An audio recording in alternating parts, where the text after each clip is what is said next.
안녕하세요. 논어산책 위정편 덕으로 다스리는 세상 제10장 사람을 아는 방법 제26강입니다.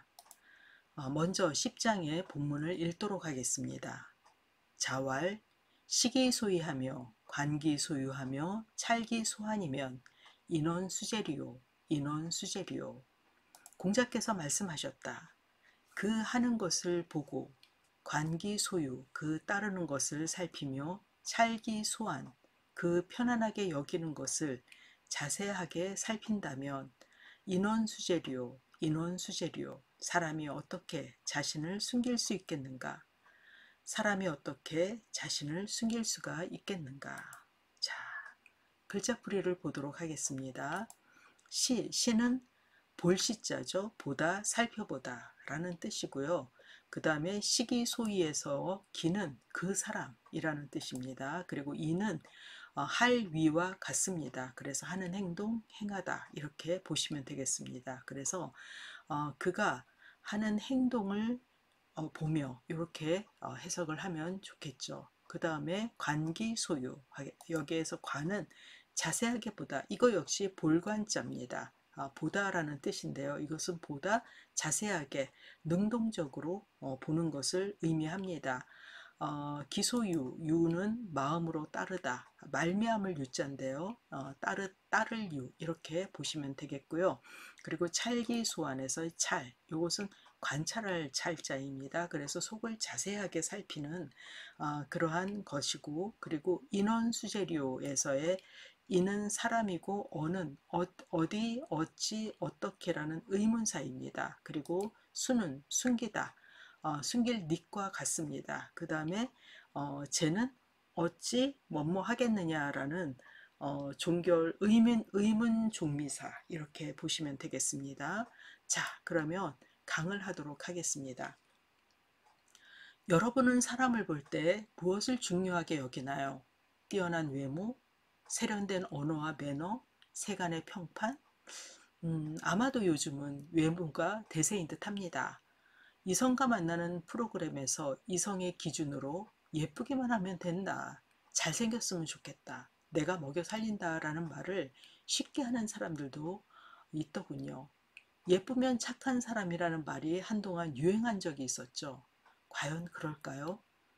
세련된 외모와 우아한 말씨와 행동, 예의 바른 매너로 멋지다며 인기 많던 연예인들, 정치인들 중 시간이 지나면서 정반대의 모습을 대할 때가 있죠. 과연 괜찮은 사람, 올바른 사람, 함께해야 할 사람, 피해야 할 사람을 어떻게 할 수가 있을까요? 10장은 공자가 말하는 사람을 보는 법, 아는 방법입니다. 얼마 전 우연히 본 얼굴 천재로 알려진 연예인의 사진에 수많은 찬사의 댓글을 보았습니다. 그중 눈에 띄는 댓글이 있었는데요. 내면의 아름다움이란 얼마나 하찮은 것인지라는 내용이었어요. 엄청난 좋아요와 호응하는 대댓글을 보면서 외모가 사람을 평가하는 기준이 된 세상에서 내면의 아름다움을 추구하는 것은 몸부림일까 하는 생각이 들었습니다. 물론 내면의 깊이가 얼굴, 옷차림, 예의범절, 행동거지, 말씨에 나타나 외모를 더 빛나게 한다는 점에서 깊이 있는 내면을 지니는 것은 매우 중요합니다. 하지만 지금 우리 사회에서 중시하는 아름다움은 부유함, 학교와 학벌, 직업, 지역, 명품 등 눈에 보이는 것이 차지하고 있는 것이 현실이죠. 과연 이것으로 사람을 제대로 볼 수 있고 알 수 있을까요? 공자가 제시한 사람 알아보는 법을 살펴보도록 하겠습니다. 사람을 제대로 보기 위해서는 시, 관찰의 눈이 필요합니다. 자, 우리가 보통 이제 견시, 관찰 이렇게 네 개를 얘기합니다. 다 볼견, 볼시, 볼관, 그 다음에 자세하게 볼 찰자예요.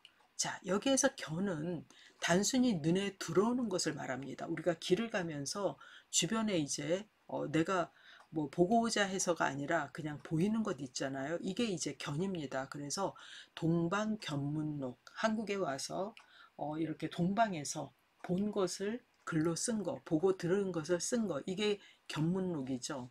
그래서 단순히 눈에 보이는 것, 그래서 이것은 수동적입니다. 스스로 보고자 노력하는 것이 아니라 단순히 눈에 들어오는 것, 이것을 말하는데 이것으로 사람을 제대로 알 수 없습니다. 근데 외모에 막 이렇게 열중하는 사람들 보면은 이렇게 첫눈에 반했다 하면서 이 보는 것에 의해서 모든 평가를 하는 그러한 사람들이 있어요. 참 위험하죠.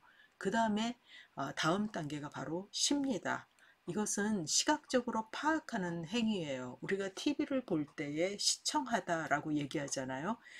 채널을 돌려서 내가 보고 싶은 것을 보는 이것도 역시 수동적인 행위입니다. 이것은 내가 고르긴 했어요. 그렇지만은 단순하게 이렇게 눈에 들어오는 것을 보는 그것이죠.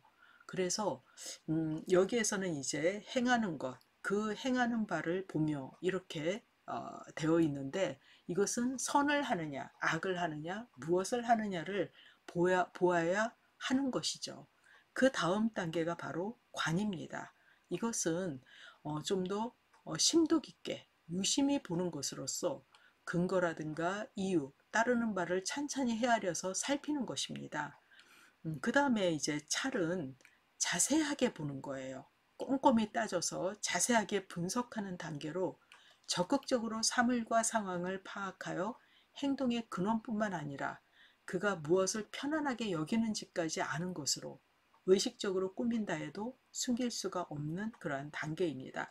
즉 관과 찰은 내가 능동적으로 잘 봐야 되겠다 해가지고 보는 그러한 행동이라고 할 수가 있겠습니다. 그래서 여기 이제 이 찰로 들어가게 되면은 이렇게 멋있게 꾸민다 하더라도 결국은 그 사람이 편안하게 여기는 것이 다르다면은 그 이중성을 우리가 볼 수가 있다라는 것이죠. 근데 눈이 가려지면은 그걸 볼 수가 없습니다. 그래서 흐린 눈 해서는 안 된다라고 이야기를 우리가 보통 하고 있죠.